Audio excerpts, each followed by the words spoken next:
A monstrous maw filled with rows of razor-sharp teeth roars into the void.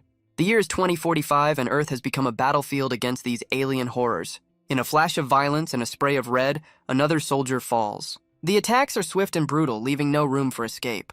And towering over the fallen, a far more menacing creature makes its entrance. One young soldier can only stare, believing this is the end of his story. But the killing blow never lands, whipping past him with impossible speed. A mysterious figure in white armor appears, just in time for a dramatic hero entrance. The monstrous leader seems almost surprised by this sudden defiance. This lone warrior now stands against the overwhelming darkness, a single point of light. But the lone warrior isn't the only one fighting back. Even the mysterious white-armored savior is sent flying by a crushing blow. Elsewhere, another soldier remains completely unfazed by the chaos. He returns fire with cold, calculated precision. This is Han Sung, commander of Earth's last defense force. He orders the young soldier to get up and keep moving. For decades, humanity has been locked in this desperate, losing war. After countless battles, only a handful of these elite soldiers remain. But Han Sung believes their ultimate goal is finally within reach. And then a massive golden sigil erupts, stopping him in his tracks. Han Sung can only stare in disbelief at the impossible sight before him. The sigil erupts, engulfing the commander in a blinding pillar of golden light. And just like that, he's gone, leaving only his rifle clattering to the ground. A voice booms from the void as ethereal chains bind Han Sung, pulling him from his world. He materializes in a strange hall, suspended before a crowd of robed figures. Confused and restrained, Han Sung demands to know where he has been taken. An old man steps forward, welcoming the so-called otherworldly hero to their empire. He then gets straight to the point. They need him to defeat a demon king and save their world. No pressure. But Han Sung is having none of it, insisting he has a war to fight back home. His protests are cut short by a single word and a flash of overwhelming power. The Oath of Restraint is activated, racking Han Sung's body with golden energy. The old man calmly explains the magic is harmless, as long as he's civil. Forced to his knees, Han Sung can only wonder when kidnapping became a civil affair. The old man then repeats his plea, offering a sword to seal the deal. It clatters to the ground before him, a symbol of the role he's being forced into. But they offer a glimmer of hope, save their world, and they might send him back. Their glowing eyes, however, make it clear this request is non-negotiable. Trapped and with no other way home, the commander makes his decision. He reluctantly accepts their terms, agreeing to fight their war. And just like that, Han Sung, a soldier of Earth, is reborn as an otherworldly hero. He trained endlessly, pushing his body to its absolute limits. He slashed his way through hordes of monsters on countless expeditions. A decade of his life was sacrificed to finally defeat the Demon King. With the war won, he thought he was finally free to go home. But the old man who summoned him had other plans for his hero. His hope shatters as the old man casually moves the goalposts. His new targets aren't monsters, but those who oppose the Empire's rule. Just one more target, they promise, a knight named Bottle. Yeah, right.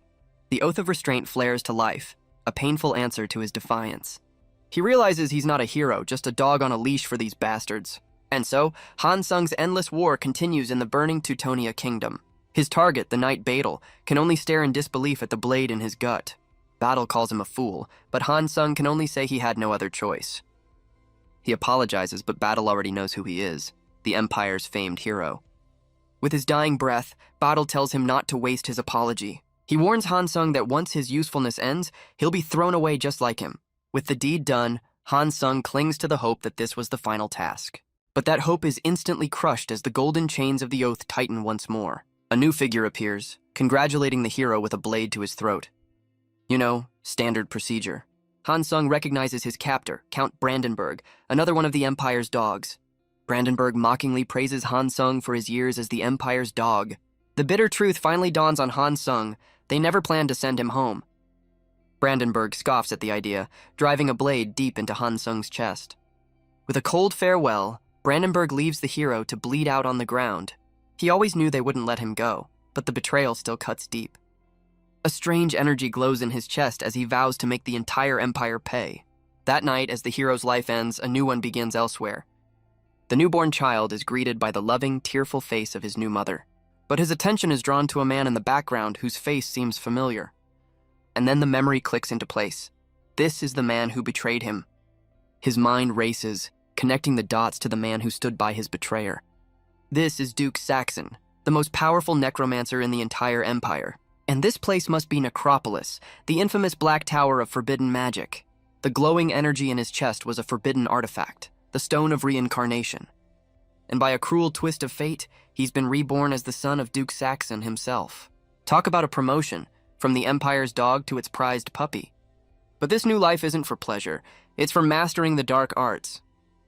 And once he has that power, he'll make every single one of them pay for their betrayal. His new parents, however, are a little concerned by their unusually quiet newborn. The baby just stares back, his mind already plotting a decades-long revenge. He's a hardened soldier, not a baby, and he refuses to cry. A nanny checks him over, finding him unusually calm but perfectly healthy. But Duke Saxon worries that a tearless child is considered a bad omen. The nanny offers a simple, if brutal, solution to get the waterworks going. Yet even a sharp smack can't break the discipline of a veteran commander. His parents simply find it amusing, calling him a stubborn child. His mother takes her turn, while Han Sung silently fumes at their idiocy. But it seems she's about to try her hand at this unique parenting method. The humiliation is finally too much, and a single frustrated tear escapes. With that, his mother smiles, her strange test apparently complete.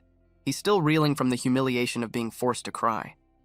But as his mother's hand touches him, something unexpected happens. The gentle warmth triggers a long-forgotten memory within Han Sung. He remembers a life of endless battle, cold steel, and spilt blood. He can't recall the last time he felt anything other than pain. His past was a lonely existence, devoid of any real human connection.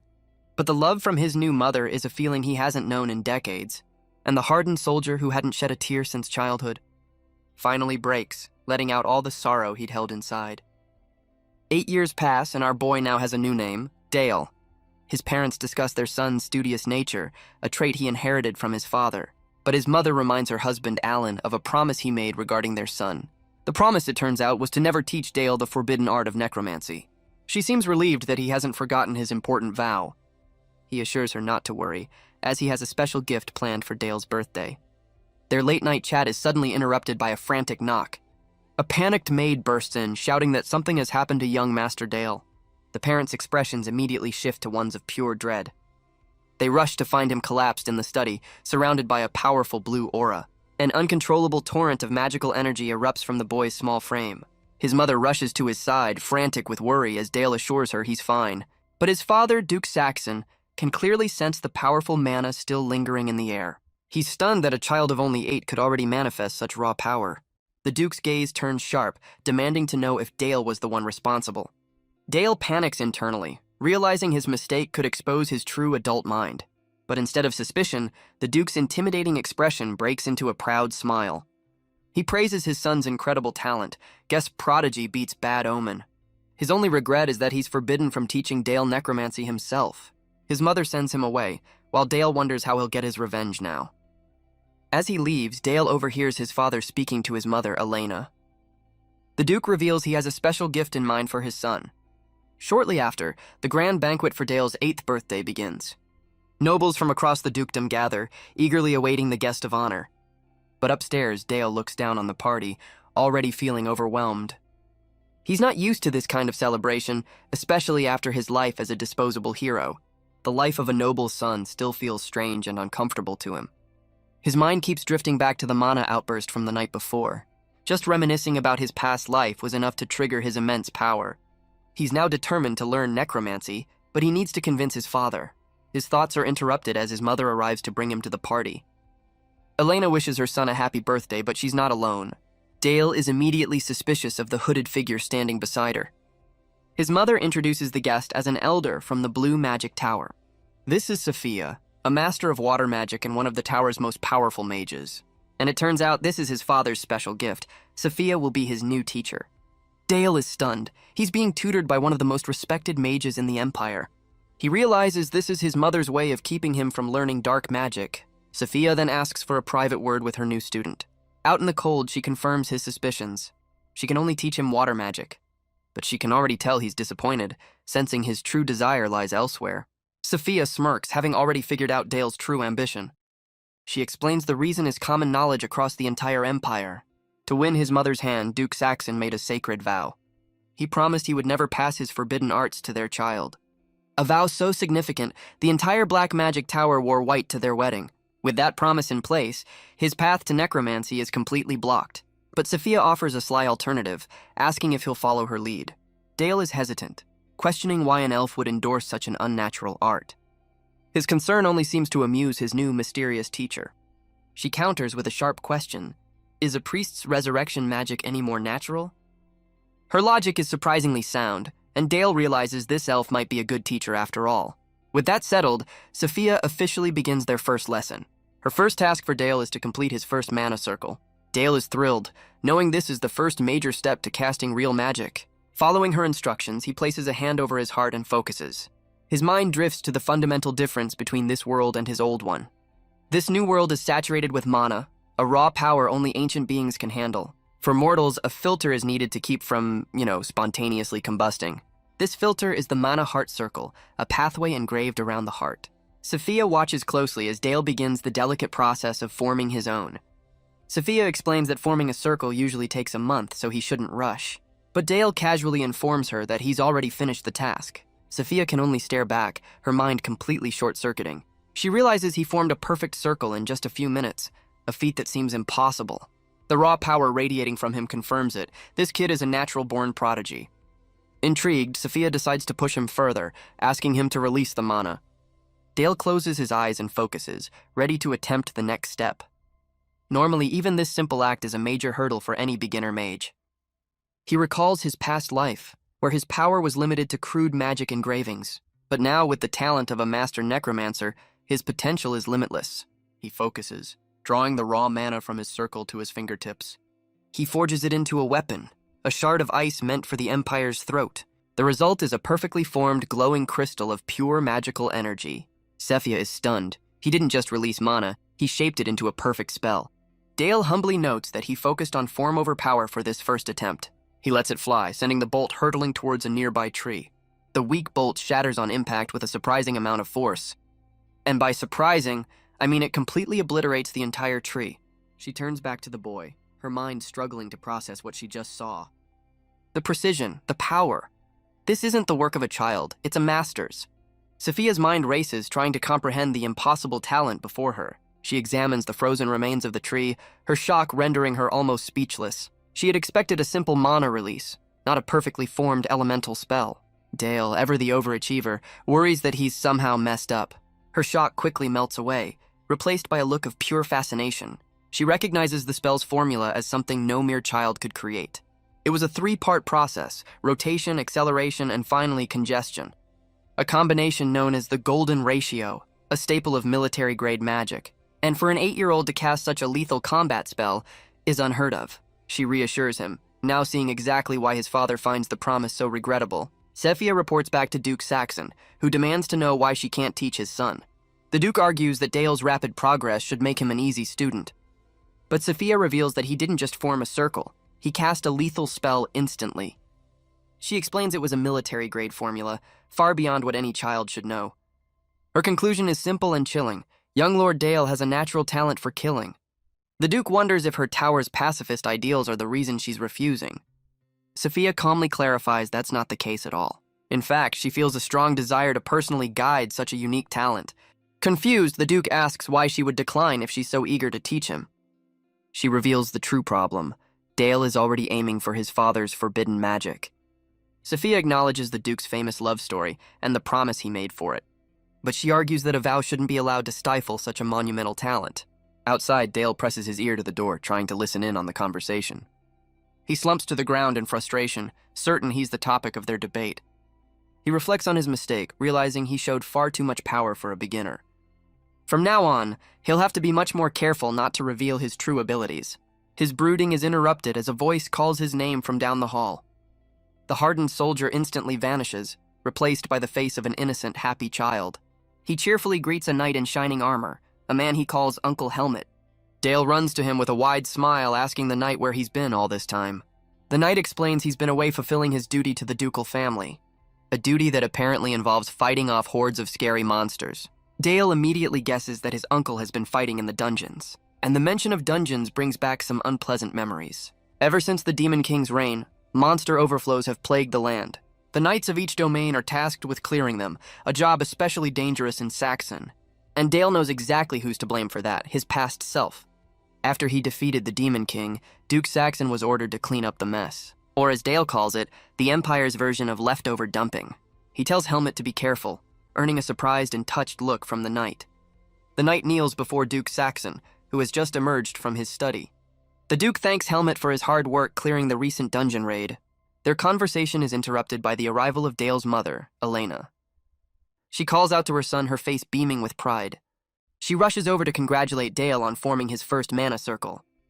His father joins in, offering to grant him any birthday wish he desires. Dale hesitates, knowing his true wish for necromancy would be too suspicious. So he pivots, asking for the one thing that will completely derail the conversation. His parents awkwardly agree to try, while the knights struggle to keep a straight face. That night, the grand estate of Duke Saxon is quiet under the moonlight. Back in his room, Dale finds that acting like a child is surprisingly exhausting. He chalks up his fatigue to the strain of using magic for the first time. But his rest is shattered as a dark memory suddenly floods his mind. He's once again face to face with his betrayer, Count Brandenburg. The Phantom mocks him, asking if his comfortable new life has made him soft. He taunts Hansung's past self, questioning if he's forgotten his vow of revenge. The Vision's voice echoes in his head, a chilling promise that the Empire will find him, and they won't stop until every trace of his existence has been completely erased. The sheer intensity of the memory triggers another violent mana outburst. He clutches his chest as the raw power threatens to make his heart explode. He recognizes the symptoms immediately. This is a mana rampage. The pain is overwhelming as he curses the Empire that started it all.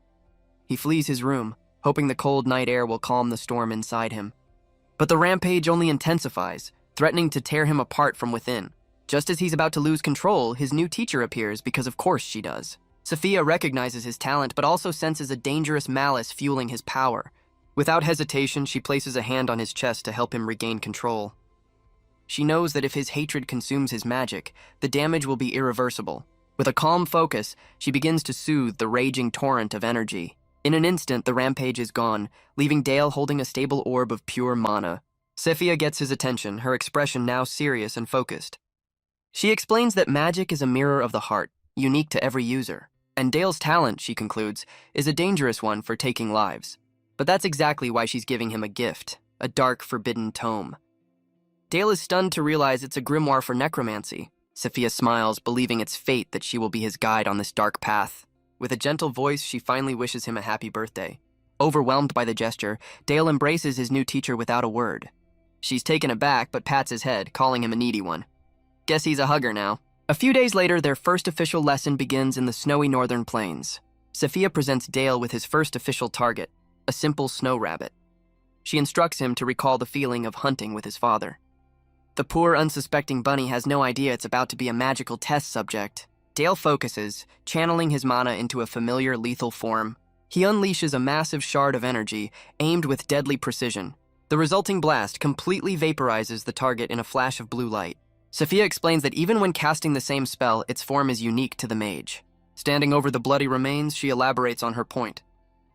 She then asks Dale if he understands why this is the case. Magic, she reveals, is a mirror that reflects the true nature of one's heart. Dale looks a little lost, realizing magic is more than just pointing and shooting.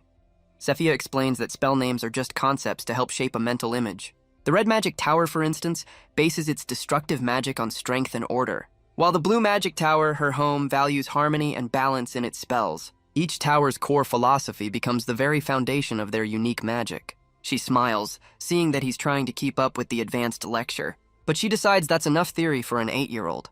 It's time for the practical lesson, raising his very first zombie. Dark energy swirls around the rabbit's corpse as it begins to stir.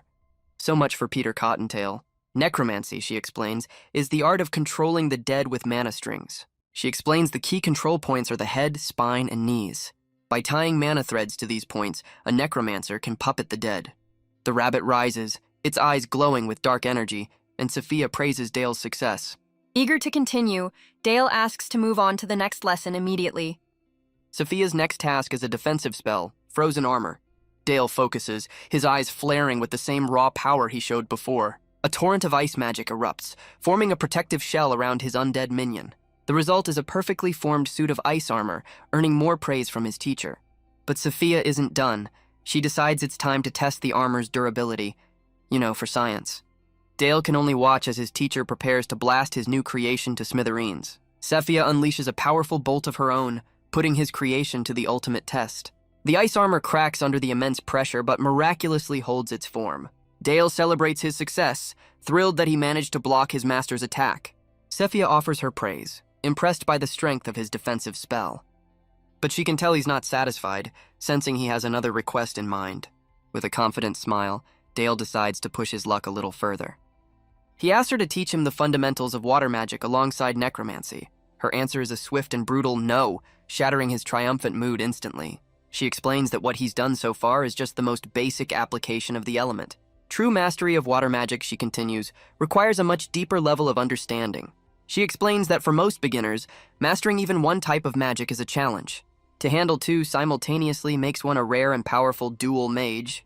And for a child his age, Sophia calls his request an impossible, excessive ambition. Dale is stunned, unable to believe what he's hearing. After everything he's shown her, she still thinks he's not capable enough. He reminds her of her own words, that they would find his path forward together. His earnest plea catches the usually composed elf completely off guard. She abruptly ends the lesson for the day. Guess that conversation is over. That night, Dale retreats to the massive ducal library undeterred. If she won't teach him, he's determined to prove he can master it all on his own. He'll show her he's more than capable, forcing her to teach him everything. His intense focus is broken as a familiar voice calls him back to reality. The next day, Sophia notes his exhaustion, but Dale says he was preparing something. He confidently assures his master that he's ready for their next lesson. And with a single gesture, he reveals what he's been working on all night. He's combined necromancy and water magic, creating an ice-armored undead. Sophia is stunned, admitting he's already mastered the very basics she taught him. But Dale isn't just satisfied with mastering the basics. He's an overachiever, remember? He adds a final flourish, causing the ice armor to detonate outwards. Sophia can only stare in disbelief. He's just used an advanced combination spell. Sophia wonders if there's even more to his little demonstration. The undead rabbit begins to gather a volatile sphere of dark energy. It then unleashes the condensed power in a violent forward blast. But it's not just dark magic, it's a hybrid explosion of ice and death. Sophia's composure shatters as she's forced to throw up a defensive barrier. The sheer force of the attack surrounds her, a storm of lethal magic. As the dust settles, she can only stare at the boy who created this chaos. Dale calmly explains he combined corpse explosion with ice explosion. He then asks with a grin if this is enough to be considered a dual mage. You know, just casually. The devastation left behind is a clear and undeniable answer to his question. Sophia admits she's never seen an attack method quite like this. The combination spell didn't just explode, it created a storm of deadly shrapnel. She examines the razor-sharp fragments of ice and bone littering the snow. This isn't just magic, it's a weapon designed purely for the battlefield. She can't help but wonder what kind of mind creates such lethal spells. Dale just looks back, his point more than proven. Their lesson is interrupted as Dale happily runs to greet a familiar face. It's the Knight Helmet, who Dale asks if he's just returned from a dungeon raid. The Knight confirms they've just finished clearing out a small monster nest. These are the elite knights of the dukedom, the infamous Black Cavalry. Wielding aura-covered lances, they are the unrivaled cavalry of the dukedom, and leading this elite force is none other than their captain, Sir Helmet. He's not just any knight, he's one of the 7 legendary swordmasters of the continent. Dale, ever the opportunist, reminds his uncle of a promise to teach him swordsmanship. Helmet reassures the boy he hasn't forgotten, as Dale waves him off with a smile. The knight warns him about the cold before riding off into the snowy woods. As Helmet disappears, Sophia suggests it's time for them to head back inside. Later that night, Sophia sits down for a serious discussion with the Duke and Duchess. She gets straight to the point. Dale has already mastered the first circle for both necromancy and water magic. The Duke is stunned, reminding her that they specifically asked her not to teach him the forbidden arts. Sophia confirms she was only supposed to teach him water magic, but she explains that as his mentor, she felt compelled to teach him what he truly wanted. She argues that if Dale wishes to learn, she must be the one to guide him. His mother, however, requests that Sophia stick to the original plan. Sophia agrees to continue her tutelage, and the Duchess seems to accept her terms. But as she turns to leave, she has one final important confession to make. She formally apologizes to the Duke for breaking her promise to him. To everyone's surprise, Elena is ecstatic, thrilled that her son is a dual mage. The Duke admits that while Dale's power is frightening, it's necessary for a future lord. And with that, he breaks his sacred vow, deciding to teach Dale necromancy himself. The Duke sees his son not just as a child, but as a talented successor. He wants Dale to inherit his legacy, to carry on the family's dark arts. but the weight of his broken promise to Elena still hangs heavy on his mind. He reminds her that necromancy is feared, called the magic of death by the public. He admits he wanted to talk her out of it, but his resolve is clear. But Elena embraces him, urging him to train Dale to be strong enough to ignore them. She offers her husband comfort, giving him the support he needs. With her blessing, the Duke's guilt finally fades, replaced by determination. He swears to make his son the greatest necromancer, and so their training begins. But the first lesson starts with a gut punch, as his father expresses his disappointment. The Duke asks if he's been raising the dead without understanding the fundamentals. Dale can only argue that he was just following his master's instructions. So his father brings him to the family's secret magic workshop deep beneath the castle. He forbids Dale from using such crude methods, promising to teach him the true art of necromancy. His first lesson isn't casting spells, but a crash course in advanced anatomy. Fun. Dale reluctantly agrees, staring down a mountain of homework. But for a man with a soldier's discipline, memorizing a few books is child's play. After mastering what amounts to a medical degree, he's finally ready for the practical exam. With a proud smile, the Duke declares that their real training is about to begin, and Dale is more than ready to learn the power he needs for his revenge. His first practical lesson begins with a fresh goblin corpse on the slab. His father seems amused by his son's perplexed expression. He explains that true skill isn't about the quality of the corpse, but the warlock's control. The Duke then challenges him to animate this ordinary undead soldier. Dale gathers his mana, ready to prove his newfound knowledge, but the strain is already showing on his face. This is harder than he thought. He realizes a bipedal goblin is far more complex than a simple rabbit. He struggles to control the complex network of mana strings needed to move it. His attempt to use rigor mortis for defense has backfired completely. With the joints now locked up, he's left with a stiff, useless puppet. So much for a good first impression. The Duke explains that while hardening the body was a clever idea, it unfortunately makes the corpse about as mobile as a statue. With a simple command to watch, the Duke prepares to show him how it's done. A torrent of dark mana erupts from his hand, engulfing the goblin corpse. Dale can only stare in awe at the overwhelming display of power. The goblin rises, its eyes glowing with the Duke's malevolent energy. His father then moves on to the next lesson, repurposing the body. He explains that a ribcage is meant to protect a creature's vital organs. But since the dead have no organs to protect, that bone is just wasted potential. The goblin's ribcage bursts outwards, forming a set of deadly bone blades. The Duke explains the core of his art, understanding a target's structure and altering it. Dale is visibly shaken, realizing the true implications of this dark magic. This, his father declares, is the very foundation of black magic. Dale looks up at his father, a serious question forming on his lips. He asks not just for spells, but for the core philosophy of the Black Magic Tower. The Duke's expression softens into a proud, knowing smile. He asks his son if he's truly ready to learn the truth. Kneeling before him, the Duke reveals that truth can only be found in death. Therefore, he explains, a necromancer must first understand one crucial thing. To reach that truth, one must first comprehend the true weight of life itself. The lesson triggers a dark memory of his past life as a ruthless warrior. He remembers standing over a defeated foe who begs the hero for mercy. But in that life, mercy was a luxury he could never afford. The vision shatters as his father's voice calls him back to the present. Dale snaps back to reality, his father shaking him with a worried look. The boy is pale and sweating, the weight of his past clearly taking its toll. He tries to brush it off, but the ghost of his former self still haunts him. As the line between his two lives blurs, he insists that he's fine. As his training progresses, word of his forbidden magic spreads throughout the Empire. The Duke breaking his sacred vow for his son becomes a massive political scandal. And Dale, the boy at the center of it all, has captured the attention of the entire Empire. Every noble, every mage, every power player now has their eyes fixed on him. A few weeks later, Dale begins a different kind of training. He's on the ducal training grounds, learning the art of the sword. His opponent is none other than his Uncle Helmet, the legendary swordmaster. The knight swings his blade, infusing it with a powerful blue aura. This is no simple sparring session. This is a true test of skill. Dale dodges with the speed of a seasoned warrior, not an 8-year-old boy. But Helmet presses the attack, clearly not holding back against his nephew. Dale braces himself, preparing to block a strike that could shatter bone. With a powerful downward strike, Dale meets the swordmaster's block head-on.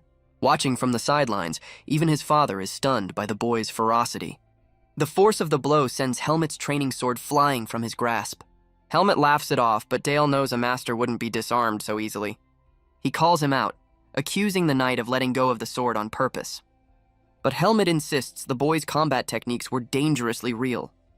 He laments that such incredible sword talent is being wasted on a mage. The knight reminds him that mages are always protected by others in battle. He questions why Dale is pushing himself so hard, wondering about his true motives. Helmet gently advises the boy that there is no need to train to the breaking point. But Dale confirms that he has a very good reason for pushing himself so hard. He argues that the son of a duke shouldn't have to rely on others for protection. Besides, how could he pass up a chance to learn from a legendary swordmaster? The knight can't help but smile, impressed by the boy's ambitious answer. Helmet bursts into laughter, praising Dale's magnificent spirit. Dale is pleased with himself, but their training session is suddenly interrupted. His mother, Elena, approaches, happy to see them in such high spirits. She explains she came to watch him train, but also has some important news. Dale is confused, wondering what she could possibly have to share. She reminds him of the very specific and very awkward birthday gift he asked for. Dale tries to recall his birthday wish, a little confused by his mother's question. He remembers asking for a little sister, much to his parents' complete and utter shock. And the look on his mother's face makes him realize they actually took him seriously. She places a hand on her stomach, telling him he's about to become a big brother. Dale beams with excitement, promising to take good care of his new sibling. 10 months later, Dale is completely captivated by his newborn sister. He gently touches her cheek, finding it hard to believe she's really his sister. The hardened soldier's heart melts, completely won over by her cuteness. His father offers him the chance to hold her, and Dale immediately panics. But with a little encouragement, he nervously takes his sister into his arms. His mother points out the family resemblance as Dale carefully holds his new sister. She notes that the baby who cries for everyone else is perfectly happy in his arms.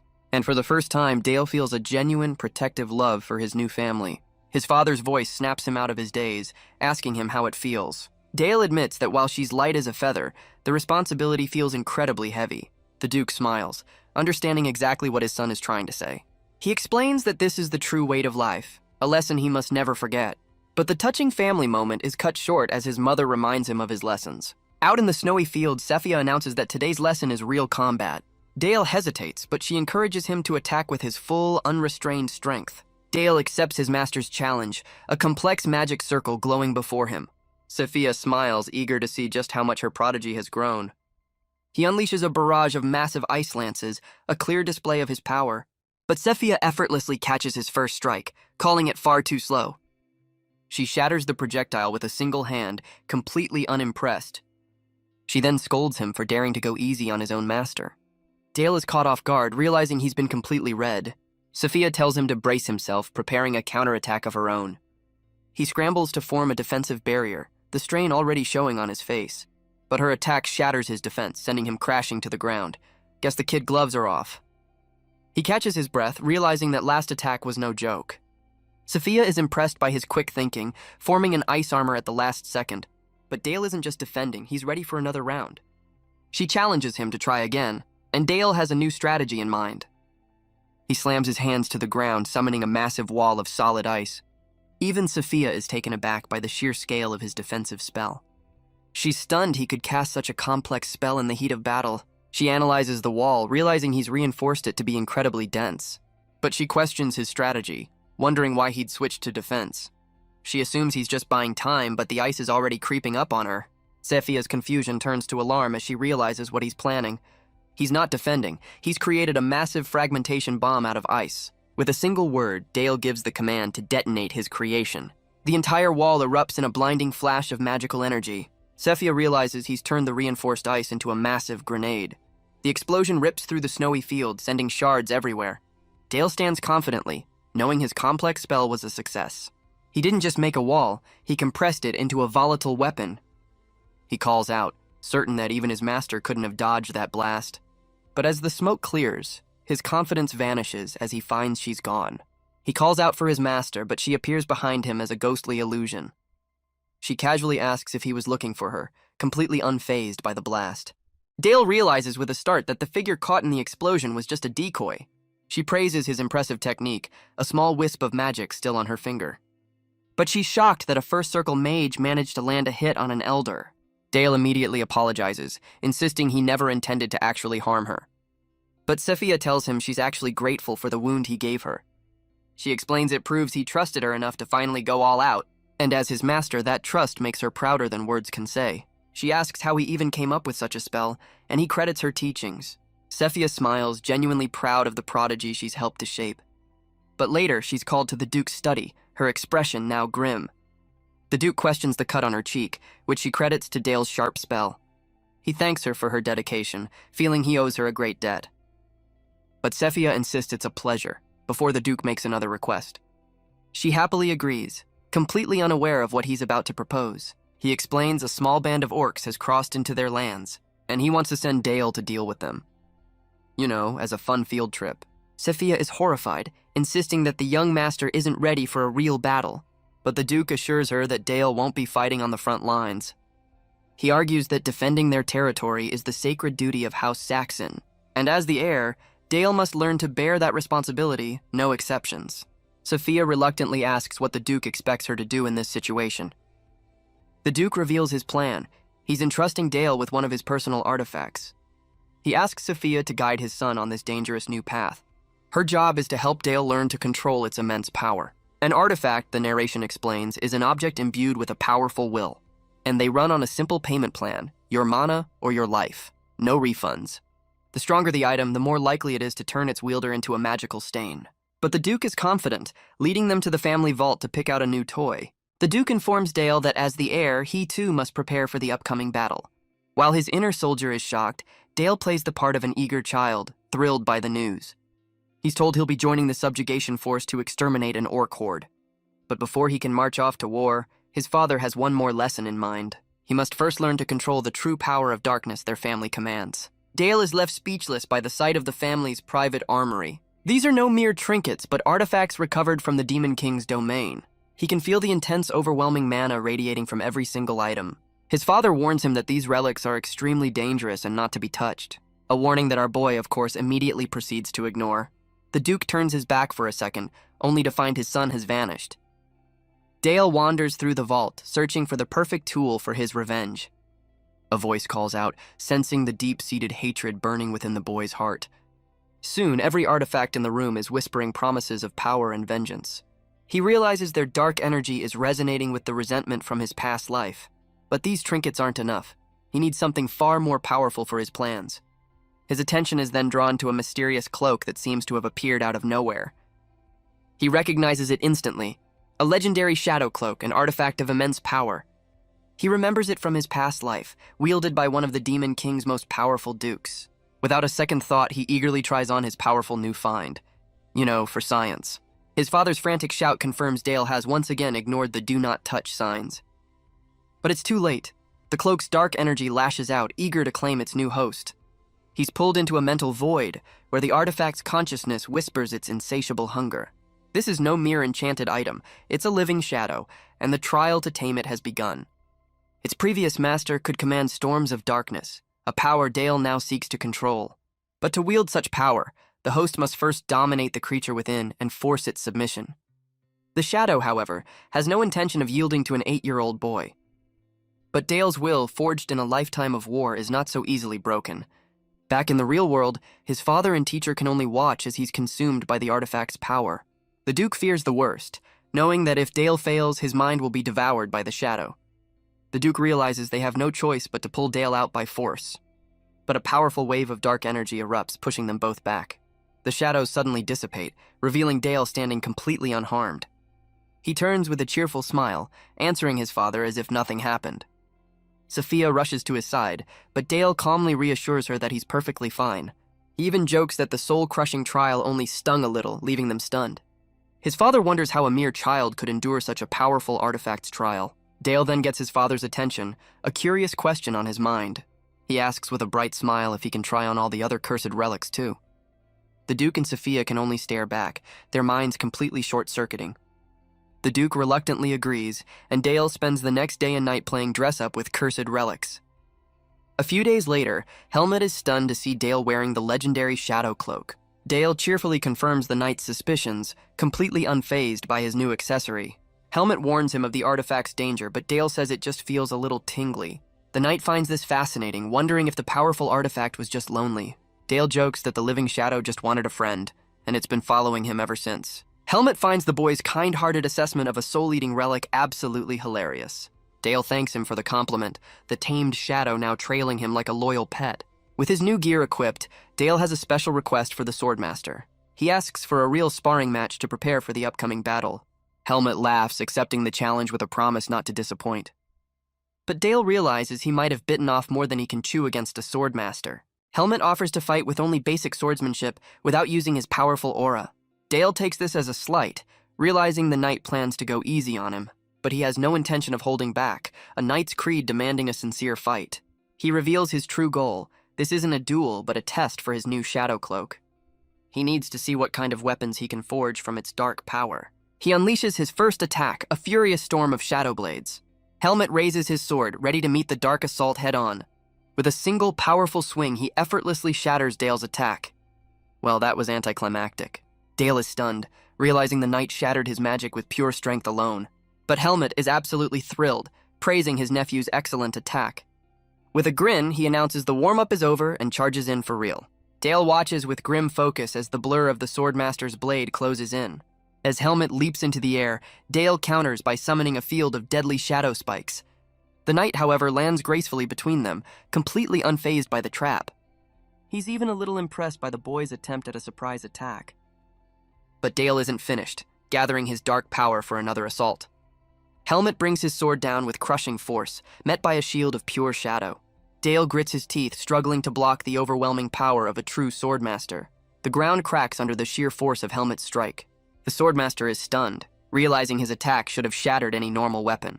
Dale, meanwhile, is just as surprised by the power of his new artifact. Thrilled by the challenge, Helmet demands they go for 10 more rounds. The other knights can only watch in awe, knowing none of them could last this long. They realize the young master is already in a league of his own. A few days later, on the eve of the battle, his mother makes one last plea. She insists she can't let him go to such a dangerous place, but Dale reassures her. Still, she worries about what might happen if he gets hurt on the battlefield. But Dale explains he must grow stronger to one day carry the weight of the dukedom. He explains he needs this experience to protect her, his father, and his new sister. He looks up at his mother, pleading for her to let him go so he can become strong. His heartfelt words finally convince her, and she agrees with a gentle smile. With her blessing, she sends her son off to his first real battle. He promises a swift return, now ready to ride off to war. At dawn, the Black Cavalry stands ready, awaiting the Duke's command. But the Duke turns to Dale, telling him to give the order to march in his stead. The Duke's expression is stern. Guess take your kid to work day is a bit intense for nobles. He explains that these knights will one day be Dale's to command. Dale realizes this is his first battle as a true leader, a chance to do things right. He looks down upon the Black Cavalry, the time for his first command finally at hand. With a voice far beyond his years, he gives the order for the proud swords of Saxon to march. The knights roar in approval, raising their weapons in salute to their young master. The operation begins with 250 cavalrymen riding out into the frozen wilderness. They're joined by the elite winter wardens, rangers stationed in the White Mountains. Their target is a horde of roughly 1,000 orcs, a daunting force for any army. The plan is to ambush the monsters as they travel downstream to escape the cold. But first, they face a tactical problem: getting 250 men across a deep, raging river. Sophia steps forward, announcing she will form a bridge of solid ice for them to cross. Dale looks back with a proud smile, thrilled to see his master take center stage. With a surge of power, Sophia freezes the entire river in a single massive spell. She gestures to the solid path, calmly announcing that the way is now clear. The Duke leads his forces across the newly formed bridge, offering his thanks. Dale gives his master a cheerful farewell before riding off to his first battle. Sophia watches him go, a mix of pride and worry on her face. She can't help but smile, amused by the strange bond she's formed with the boy. Dale looks back one last time, unaware his master is already stressed out like a new parent. Moments later, the subjugation force arrives at the temporary orc encampment. From the cliffs above, the elite winter wardens begin their fiery ambush. A volley of flaming arrows rains down, turning the peaceful camp into a blazing inferno. The orc camp is engulfed in flames as the first volley rains down from above. Caught completely by surprise, the monsters can only roar in pain and fury. With the enemy in disarray, Helmet gives the signal for the main assault. The Black Cavalry thunders forward in a perfect wedge formation, ready to charge. Watching from the cliffs, Helmet asks the young master for his thoughts on the strategy. But Dale is already analyzing the battle with a commander's cold precision. He calculates the force of the aura-enhanced lances, a truly unstoppable weapon. He concludes it's a one-sided slaughter, a fact his father seems very proud of. But Helmet tells him not to get comfortable just yet, because this was just the opening act and the orcs are preparing to fight back. The black cavalry crashes into the orc lines, their lances tearing through flesh and shield. The Duke assesses the situation, ordering a tactical retreat to prepare for the next phase. A signal flare lights up the sky and the order to fall back echoes across the battlefield. The chaos of the battle rages on, with fire and steel consuming the valley. As the knights pull back, the orcs are left confused by the sudden change in tactics. But their confusion quickly turns to rage as they prepare to give chase. The monsters retaliate, unleashing a volley of spears at the retreating cavalry. Their aim is true and another one of Saxon's soldiers is struck down. From the cliffs above, Dale watches as the first casualty of the battle falls. His only reaction is a cold, detached observation of the unfortunate loss. His father and uncle simply write the man off as a necessary loss. The fallen knight is left completely exposed to the charging orc. But Dale is furious, questioning why they're just letting their soldier die. The grim expressions on their faces confirm the cold calculus of war. They know that by the time they could reach him, it would be too late. So Dale decides to take matters into his own hands, preparing a long-range spell. He modifies his ice bolt, adding a high-precision formula for sniping. He even incorporates ballistic trajectory equations for maximum stability. With his target locked, the former commander prepares to take the shot. He's literally turning his magic into a high-caliber sniper round. Kids these days. With a complex magic circle glowing before him, Dale unleashes the spell.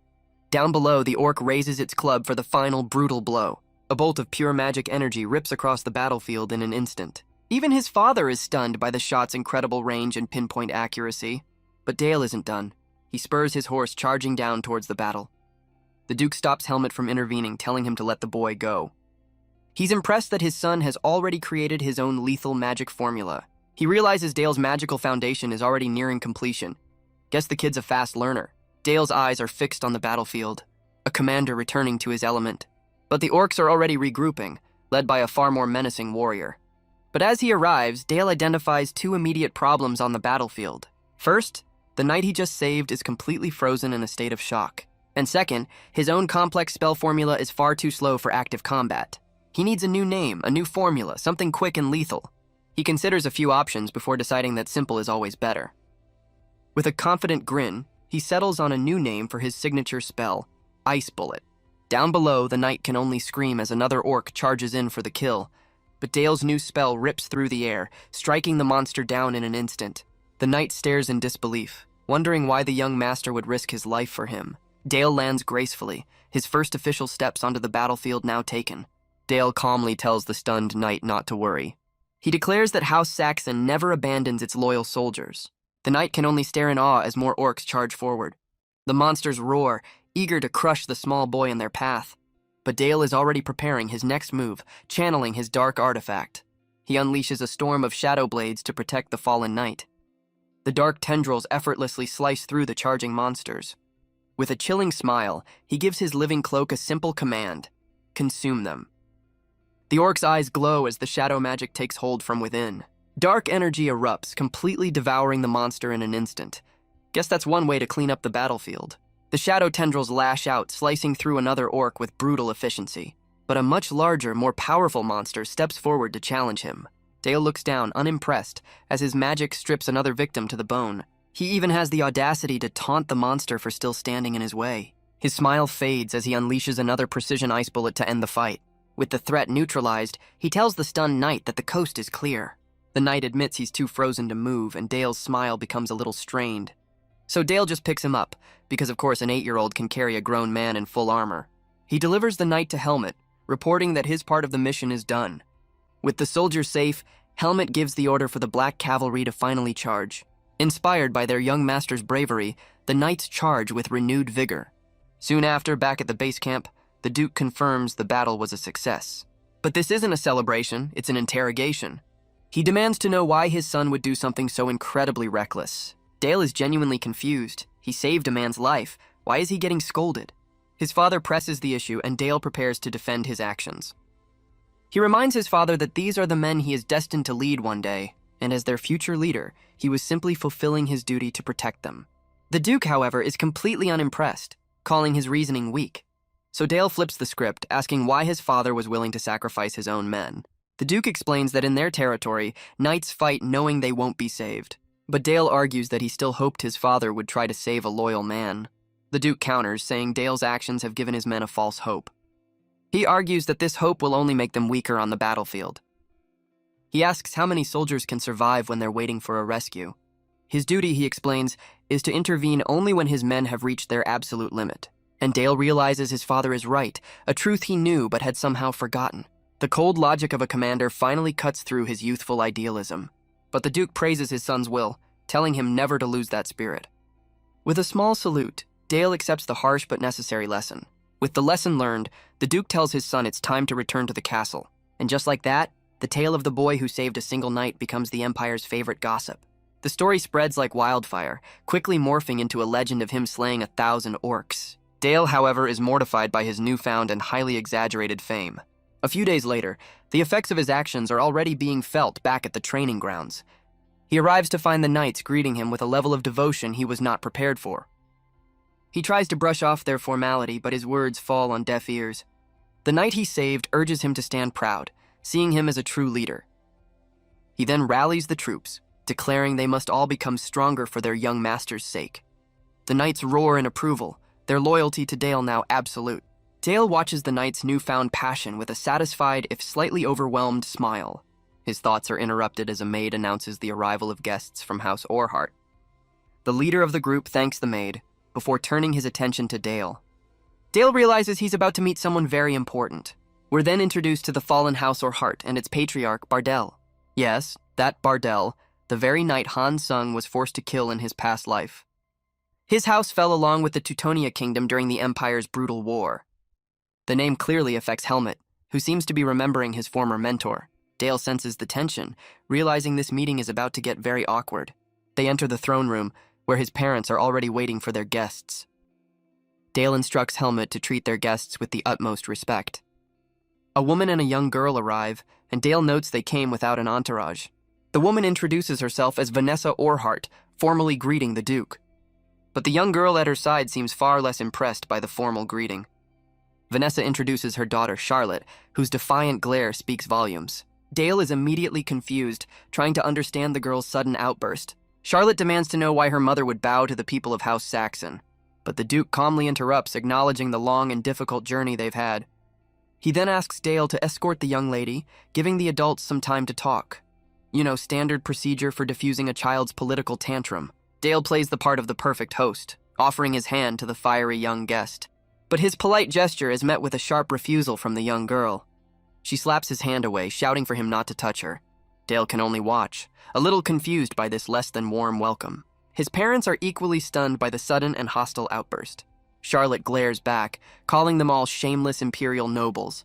Her mother is mortified, demanding her daughter apologize at once, but Charlotte ignores her, turning her back on the entire ducal family.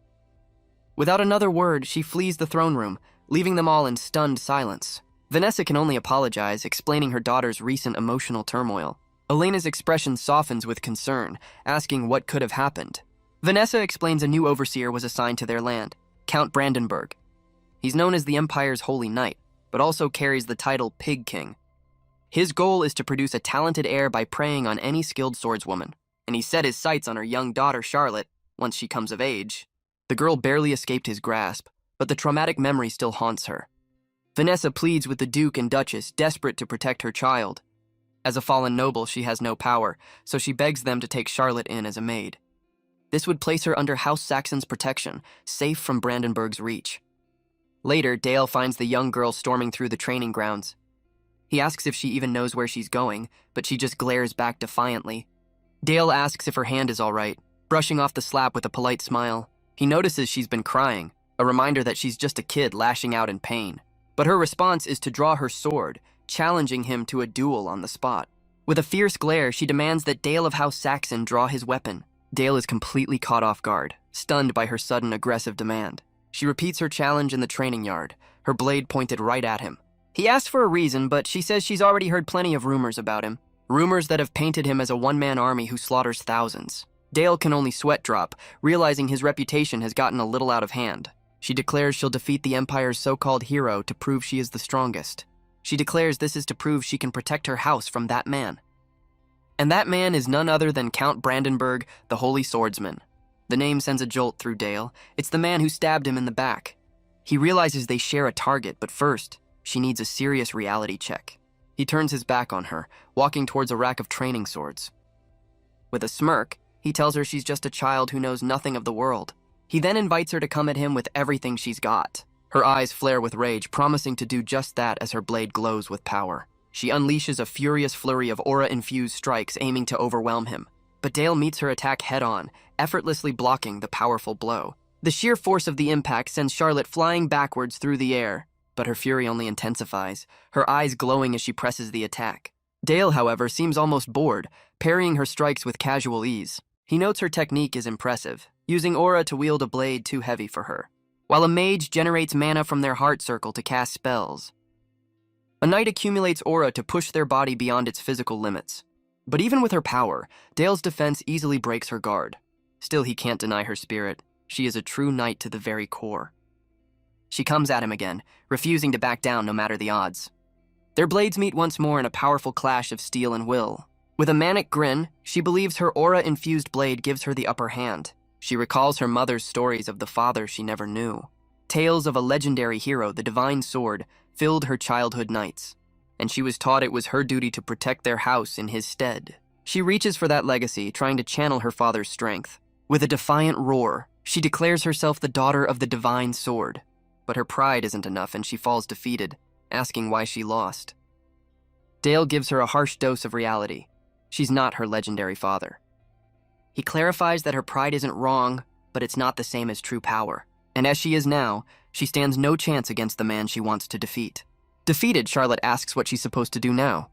She recalls her endless training, a sword that never stopped even when her world fell apart. But her frustration boils over, questioning why it was all for nothing. She can't understand how all her power is so easily blocked by this one boy. She realizes with a jolt that his skill is on a completely different level. Their blades continue to clash in the cold training yard.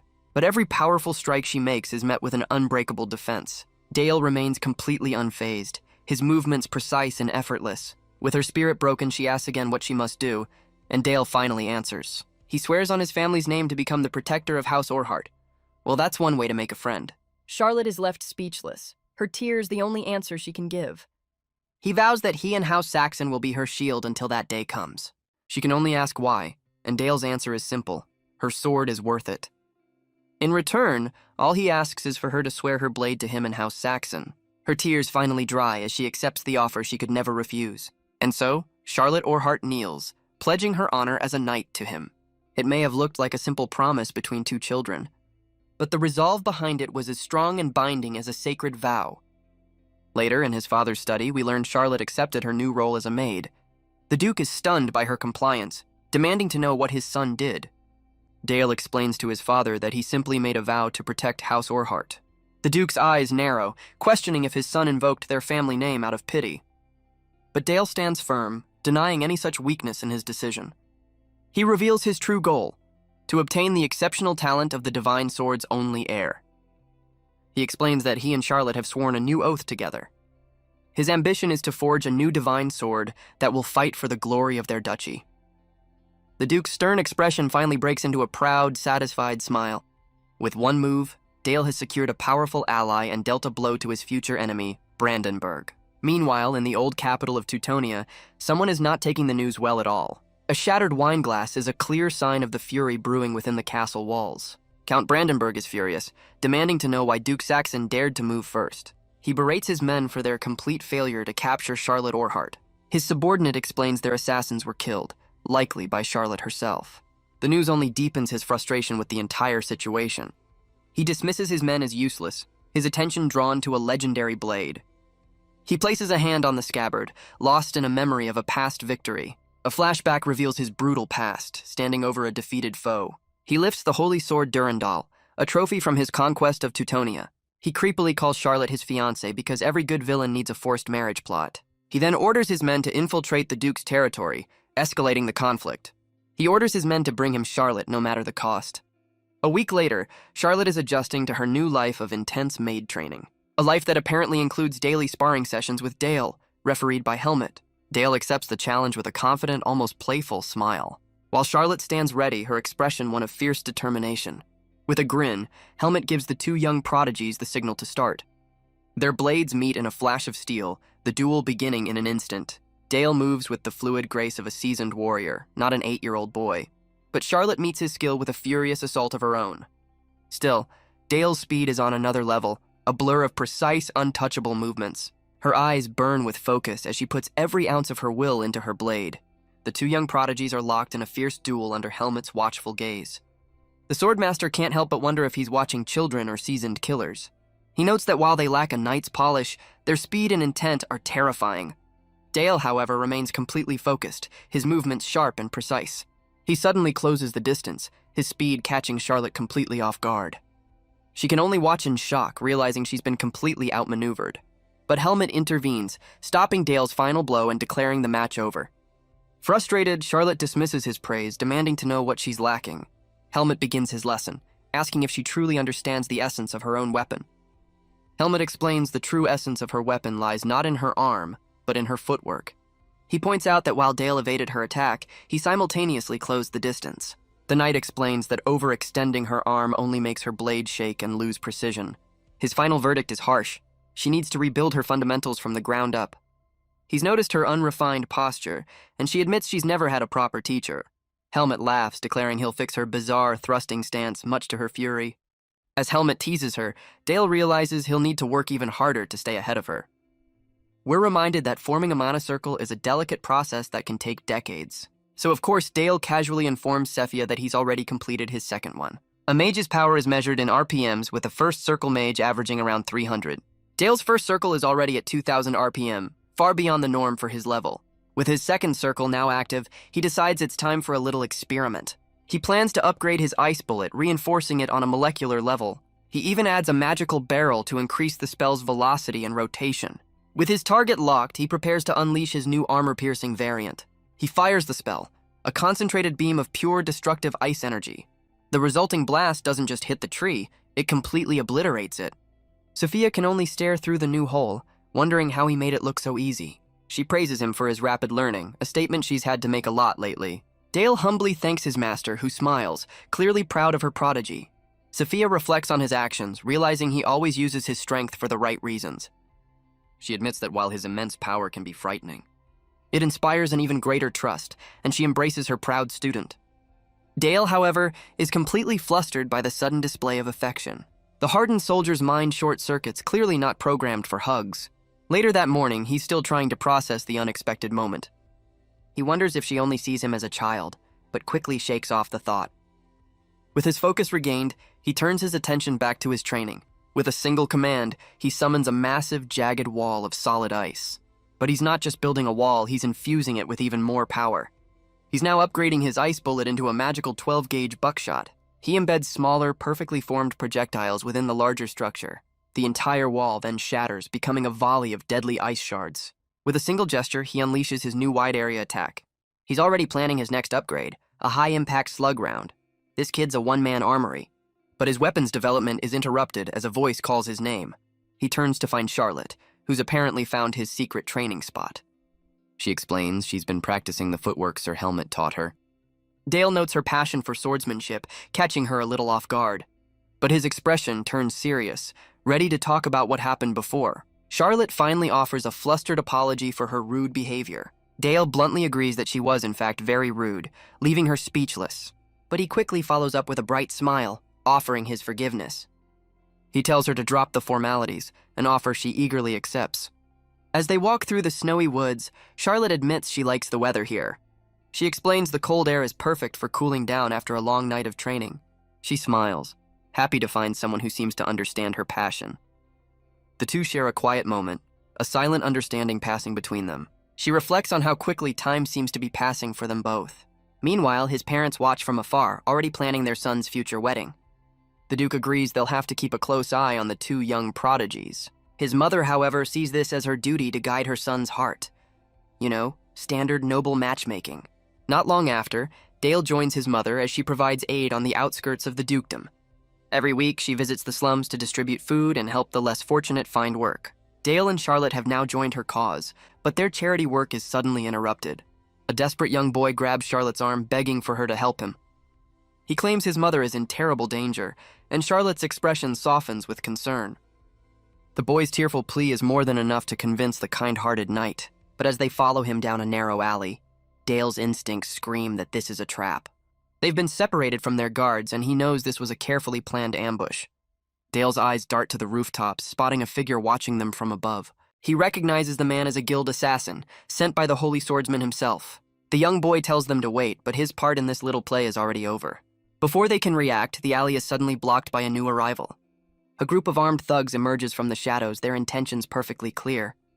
Their leader tells Dale to leave, claiming their only target is Charlotte. He flashes a dagger with a smug grin, a clear threat to the young master. But Dale just smiles, repeating the vow he made to Charlotte not long ago.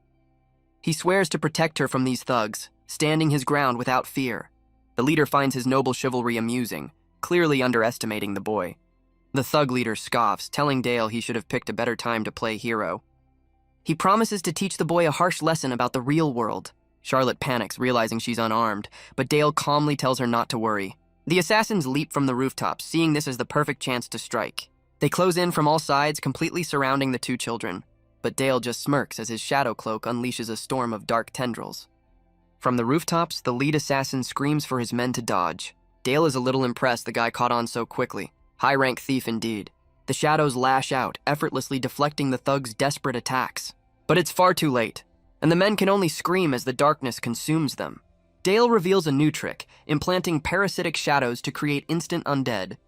The lead assassin can only stare, completely baffled by this dark turn of events. His men wonder what's happening as the shadows converge on their fallen comrade. The result is a monstrous puppet, a new undead soldier born from the alley fight. The new creature roars its hunger as the assassins finally recognize the forbidden art. The leader screams at his men to kill the monster, their confidence now shattered. But he still believes a simple blade is enough to end the life of a noble's son. Just then, a new figure makes a quiet entrance, because this alley wasn't crowded enough. In an instant, the assassins are down, and a woman in a purple coat now stands guard. The lead assassin unleashes his ultimate technique, a flurry of aura-infused daggers. The assassin can only curse as the shadows effortlessly deflect his attack. He leaps down from the rooftops, determined to end this himself. But Dale is already preparing a counterattack of his own. He unleashes his new double-barrel buckshot, riddling the assassin with ice. And the mysterious woman follows up with a massive ice blade, sending him flying. From the sidelines, Charlotte can only watch in worried silence. With the alley now a war zone, Dale stands as the calm eye of the storm. The assassin staggers to his feet, admitting aura wielders are tough to kill.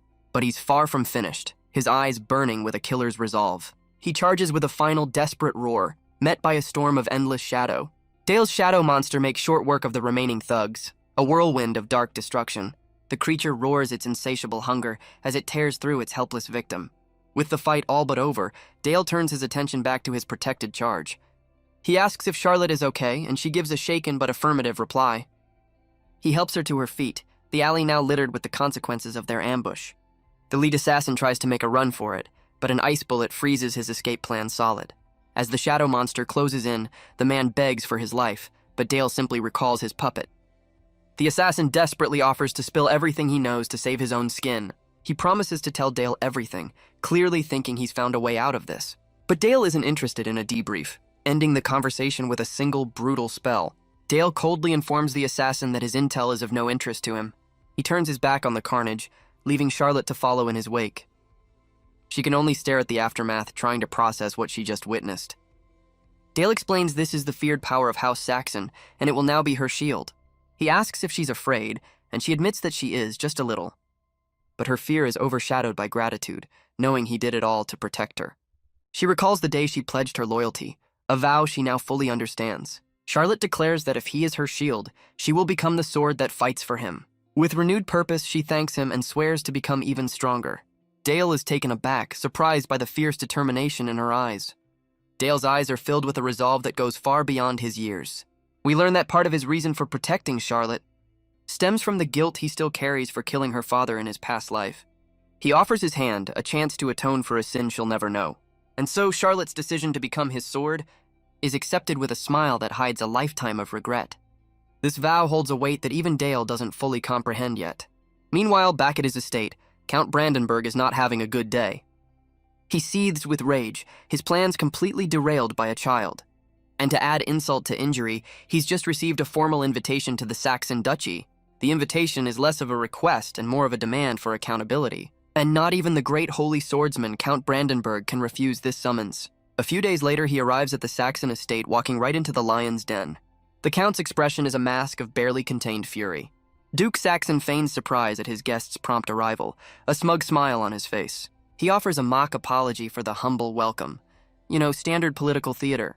Brandenburg forces a smile, claiming he would never ignore the Duke's call.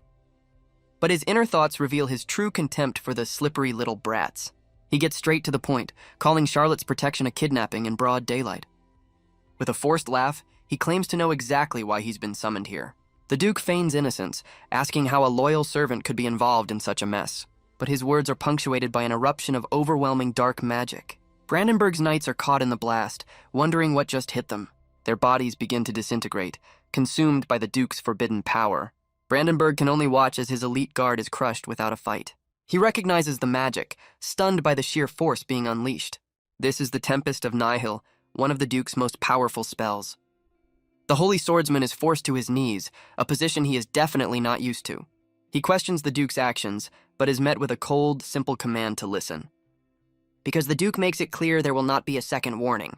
Brandenburg can only curse, realizing he's completely underestimated the Duke's ruthlessness. The Duke claims this meeting is for the sake of peace. The kind of peace that starts with a magical beatdown. But if Brandenburg ever dares to touch the children of House Saxon again, the Duke will personally wipe every last member of his house from existence. He then offers his guest a chance to rest, a chillingly polite end to his threat. Brandenburg grits his teeth, calling the Duke's generosity humbling. He politely declines the offer, claiming he can't stay any longer. With a final smug smile, the Duke wishes him an uneventful journey home. Dale watches him go, having just witnessed a masterclass in political intimidation. His father just put one of the Emperor's most loyal dogs firmly in his place. The narration explains that this small conflict will become the spark that sets the entire empire ablaze. What begins as a single ember will soon grow into an unstoppable fire of rebellion, and it will be their duty to cut down the holy swordsman, Count Brandenburg, once and for all. Back in the present, Sophia is summoned to the Duke's office to discuss the political fallout. The Duke's expression is grim as he prepares to show her something deeply unsettling. He reveals the bodies of the assassins, a grim trophy from Dale's recent encounter. Sophia is horrified to learn that the 8-year-old boy was the one responsible for all this. The corpses are a testament to his ruthless efficiency, torn apart by his dark magic. For the first time, Sophia wonders if she's truly equipped to handle such a dangerous prodigy. But the Duke offers her a new role, asking her to become Dale's chief advisor to guide his path. Sophia is stunned, realizing the true weight of the Duke's offer. He's not just asking her to be a tutor, but to become a permanent part of House Saxon. The Duke admits that even with his power, he can't guide Dale's talent alone. He believes that with her support, they can truly shape the boy's future. After a moment of consideration, Sophia formally accepts her new vital role. She now sees that understanding how Dale sees the world is her most important mission. Time passes, and soon the grand celebration for Dale's 10th birthday begins. This year's party is even bigger, with envoys from the Emperor's court in attendance. But among the powerful guests, one figure in particular stands out from the crowd. He's introduced as Marquis Eurus, and his smile is anything but friendly. The Marquis offers a polite greeting, his smile dripping with insincerity. Earlier that evening, the party was in full swing, a lavish display of House Saxon's wealth. The nobles from the capital marveled at the opulence, their fears of the barbaric north put to rest.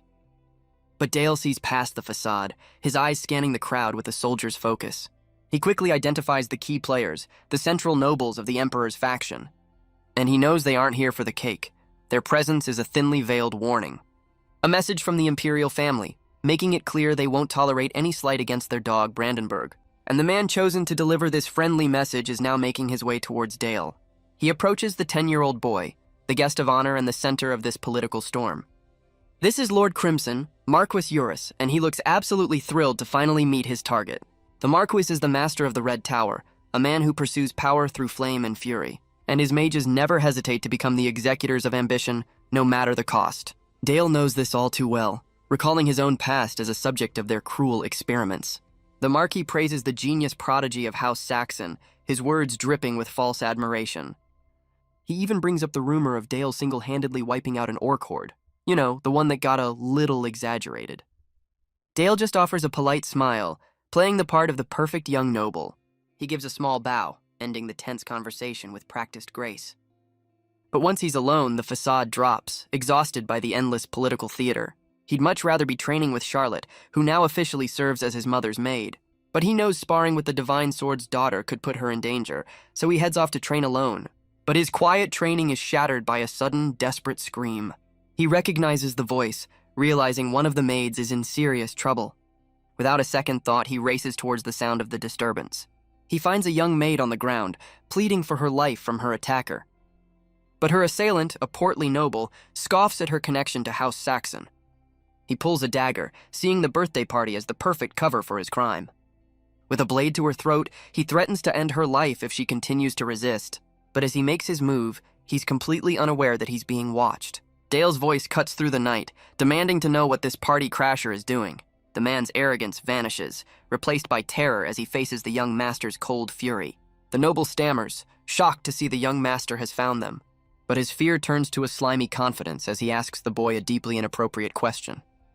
He mocks Dale's youth, completely underestimating the fury in the boy's eyes. He then offers to teach Dale a lesson, using the terrified maid as a hostage. But Dale's patience has officially run out, his expression turning absolutely murderous. He calmly tells the maid not to worry, as a complex magic circle appears at his fingertips. With a cold focus, he promises to end this little disturbance quickly. The noble can't believe it, certain a child wouldn't dare attack a fellow noble. Guess he's about to learn a new rule. Dale unleashes a massive shard of ice, a clear and brutal answer to the man's arrogance. The noble is sent crashing to the ground, his lesson in etiquette delivered with extreme prejudice. Dale stands his ground, making it clear he has no intention of backing down. The noble clutches his bleeding cheek, realizing that attacking one of the Emperor's men was a very bad idea. He tries to pull rank, but Dale cuts him off with a simple chilling command, "Kneel." When the man hesitates, Dale's voice sharpens with a fury far beyond his years. He demands the noble get on his knees and apologize to the maid he just assaulted. But the noble scoffs, seeing Dale as nothing more than an arrogant brat from the north. He tries to twist the situation, claiming he's a representative of the Emperor himself. Because the Emperor definitely endorses this kind of behavior. Dale fires back a question so sharp it leaves the man completely speechless. As the noble sputters in outrage, he fails to notice the other guests have arrived. With the Marquis and his entourage now watching, Dale gives the man one final warning. But the Marquis just smiles, repeating Dale's command with a chilling amusement. He finds this little power play to be a very interesting turn of events. Just then, Dale's father arrives and Dale calmly explains the man's crime. The Duke asks if this is why Dale attacked Lord Petro, who can only stammer about the boy's recklessness. But Dale cuts him off, demanding to know who gave the man permission to even stand. He then addresses the entire Imperial delegation, reminding them of their duty to the Emperor. He accuses Petro of defiling a maid, an act that tarnishes the very name of the man he claims to serve. The Marquis's smile widens, clearly impressed by the boy's sharp political maneuvering. He turns to the crowd, laughing at how cleverly Dale has cornered his opponent. With a knowing look, he admits that the young master of House Saxon speaks the absolute truth. The Marquis agrees, shaming the noble for stooping so low while representing the Emperor. With a single word and a flicker of flame, Eurus decides to take out the trash himself. He calls the man a filthy insect, his smile turning absolutely predatory. Lord Petro can only beg for his life, but his fate is already sealed. The Marquis's face disappears into shadow as he unleashes his fiery judgment. A torrent of flames erupts, turning the garden into a makeshift crematorium. The man's screams echo through the night as he's completely consumed by the inferno. Eurus calmly explains that purging those who insult the Imperial family is his sacred duty. He then turns to Dale, offering a chilling promise to watch his future with great interest. Dale meets his gaze with a quiet resolve, a silent challenge passing between them. With the party's incident resolved, the Emperor's delegation finally departs. The next morning, a familiar voice calls out to the young master. It's the maid he saved, now tasked with waking him for the day. She seems flustered, still overwhelmed by his act of kindness. Dale notices her hesitation, asking if she has something on her mind. She finally manages a heartfelt thank you, honored to be in his service.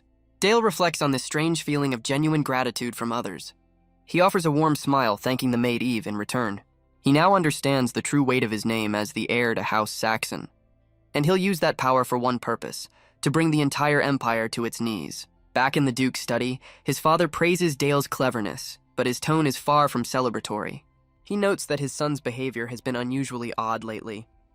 Dale plays the part of the innocent child, asking what his father means. The Duke then poses a chilling hypothetical question about the otherworldly hero. He reveals that if the hero had survived, his next target would have been House Saxon.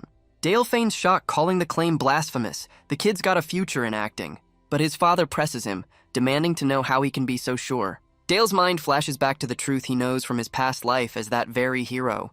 He remembers the Empire's fear, knowing they planned to discard him once his purpose was served. He quickly covers his tracks, claiming it's just a logical deduction from historical records. He recalls the official story. The hero died honorably in a duel with the divine sword, Bardell. The Duke is taken aback, realizing his son somehow knows the truth that only a select few are privy to. He concludes that if his theory is correct, the Empire is nothing more than a violent oppressor. The Duke can only marvel at the wisdom and insight coming from his 10-year-old son. So his father asks for his counsel, and Dale's answer is simple. House Saxon can never coexist with the Empire. With a chilling confidence, he begins to lay out his entire strategic assessment. He explains that after the Demon King's fall, the Empire never bothered to cleanse the corrupted lands. Instead, they ordered House Saxon to cultivate the territory, a suicide mission from the start. They then claimed the land as their own, demanding endless sacrifices from the Duke's forces. The Duke listens, knowing his son is right. As long as that darkness remains, their people will continue to die. Dale explains that the Empire has already branded them as the Clan of Darkness, and just as they discarded the hero, they'll eventually turn on any other perceived threat. His conclusion is simple and brutal. They must destroy the Empire. The Duke can only stare at his son, the weight of his words hanging in the air. He demands to know if Dale truly understands the gravity of what he's proposing. But Dale clarifies he's not calling for an immediate reckless rebellion. Instead, he gives his father a clear timeline. Their war begins in 10 years. He explains that resistance groups are already rising up across the continent, and other nobles, like his father, live in constant fear of the Empire's wrath. The economy is collapsing, banditry is rampant, and the scars of war have only deepened. By then, he declares, they will have the strength to stand against the entire Empire. He lays out his entire plan, from funding rebellions to preparing for the final war. The two of them talk for hours, their strategy session lasting until the sun finally sets. After hearing it all, the Duke can only sit in stunned, thoughtful silence. But that silence soon breaks into a slow, deeply impressed smile. He bursts into laughter, praising his son's truly boundless talents. He admits that Dale sees a future that even he, the Duke, had completely overlooked. With a proud hand on his shoulder, he declares Dale is no longer just a child in his eyes. From this day forward, he will be treated as the true heir to House Saxon. The Duke promises to respect his counsel, a moment Dale has been waiting for his entire new life. The Duke encourages his son to speak freely, ready to hear his first official counsel. With a confident smile, Dale reminds his father of his promise to treat him as an equal. He then makes his first request, to take the tower trial in the necropolis. The trial is a brutal gauntlet where mages fight guardians to climb the ranks. The strongest earn the title of elder, while the top dog becomes the tower master. Simple corporate ladder stuff. His father is hesitant, questioning if Dale is ready for a trial that could easily kill him. Dale dismisses his concern, certain he'll complete his third circle any day now. But the Duke knows that's a feat most mages don't achieve until their mid-20s. He asks why this is so important, and Dale insists it's for the future of House Saxon. By proving his strength in the trial, he'll gain the power and authority they need. He explains this will solidify his status as heir, building a reputation on power, not gossip. His father confirms his plan, to use the brutal tower trial to prove his worth. The Duke's smile shows he's more than a little impressed by his son's ambition. With a look of complete trust, he agrees to let Dale handle this on his own terms. Dale is ecstatic, promising his father he won't let him down. A few days later, they arrive at the infamous City of Death necropolis. Their carriage pulls up to the massive gates of the Black Magic Tower. As the Duke steps out, it's clear the guest of honor has arrived. The mages of the tower bow in unison, welcoming their powerful leader. But Dale just yawns, completely unfazed by the grand, dramatic entrance. But our boy is already feeling the strain, wondering if he's pushed himself too hard once again. The crowd whispers as they arrive, their eyes fixed on the legendary genius of House Saxon. Some of the mages note his tired appearance, questioning if the rumors are true. But one arrogant young mage scoffs, dismissing the stories as nothing more than a joke. This is Velik, the Academy's top graduate, and he's certain this trial is his to win. Confidence is a hell of a drug. A woman in a pristine white suit steps forward to formally greet the Tower Master and his son. We're introduced to Eris, an elder of the Tower who will be overseeing the trial. The Duke explains that she will be Dale's guide, an arrangement our boy happily accepts. With a polite farewell, Dale follows Eris, ready to begin the next phase of his plan.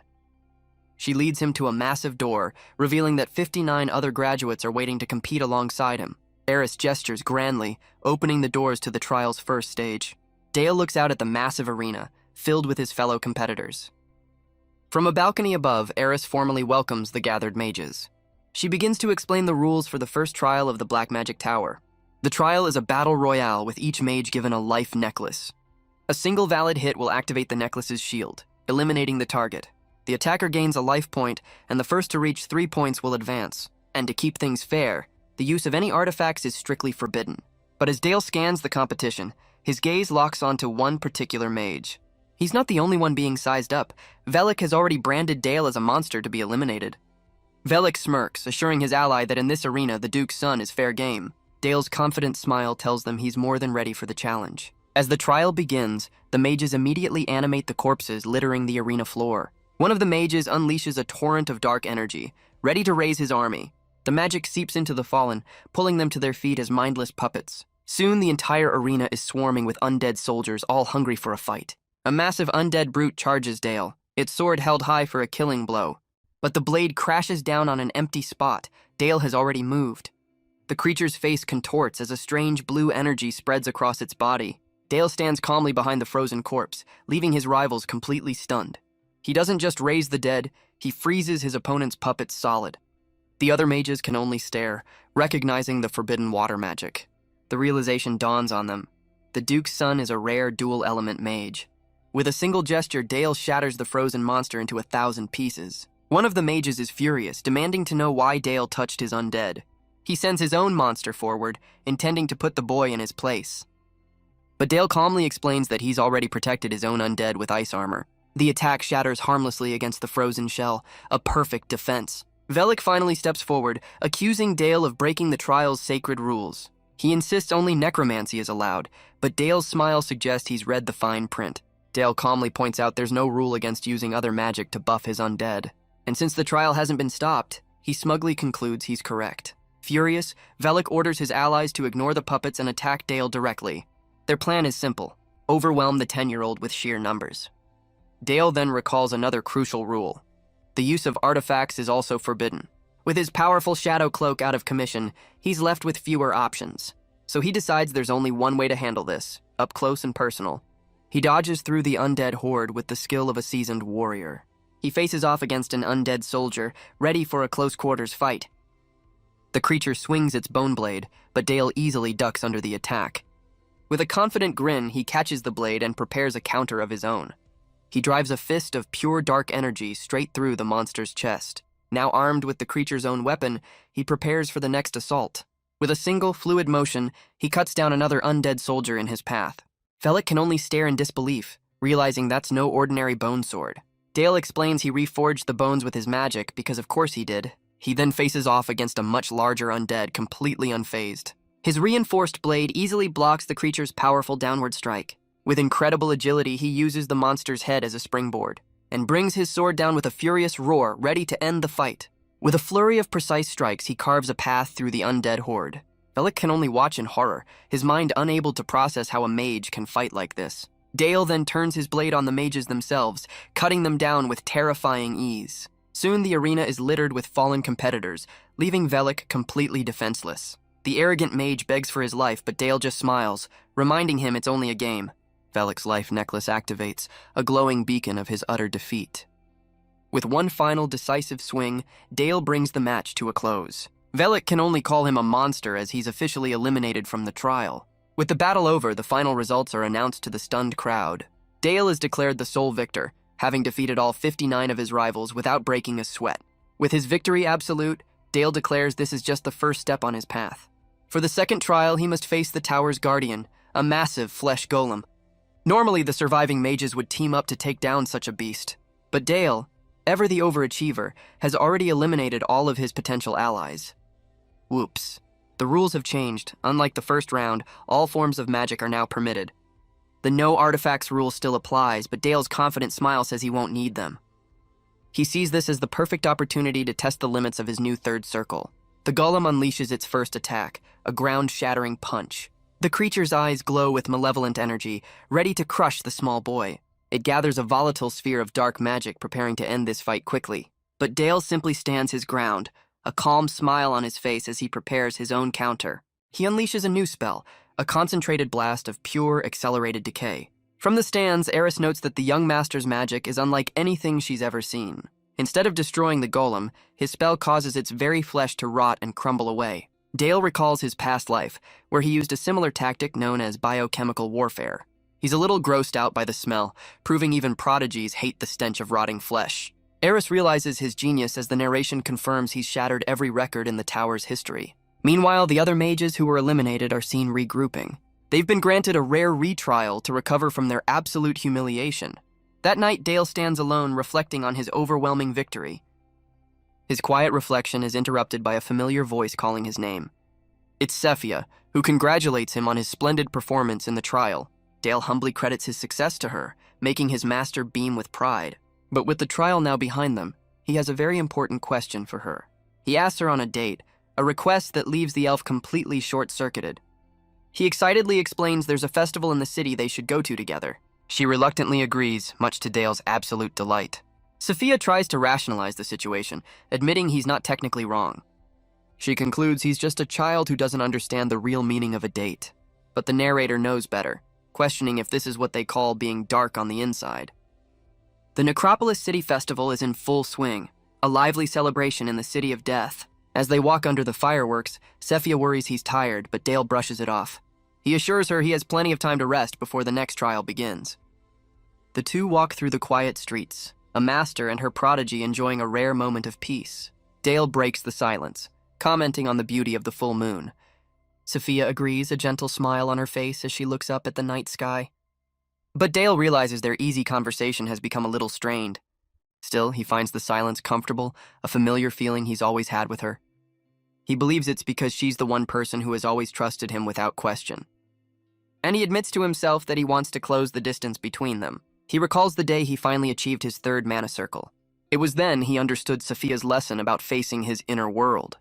The process was brutal, pushing his body to its absolute breaking point. To form the third circle, he had to let his mana overflow past his limits. He had to endure a full-blown mana rampage and somehow survive it. You know, standard magical puberty. But in that chaos, 3 distinct magic circles finally took form. And in his mind's eye, he suddenly found himself holding a strange black sword. He's never seen this weapon before, yet it feels strangely familiar. But just as quickly, the vision shatters, leaving him in a desolate, snowy wasteland. He looks around, completely lost in this strange, frozen landscape of his own mind. He finally understands what Sophia meant by one's inner world. This desolate, frozen landscape is his world of realization, a world that was once nothing but absolute, hollow emptiness. But in that void, it was his master, Sophia, who reached out her hand.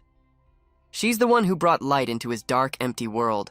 And with that realization, he blurts out a heartfelt confession. Sophia is completely stunned while Dale just offers a cheerful smile. He repeats his words, leaving his master utterly speechless.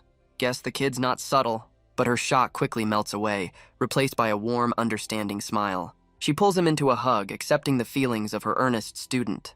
She returns his feelings, telling him she likes him very much as well.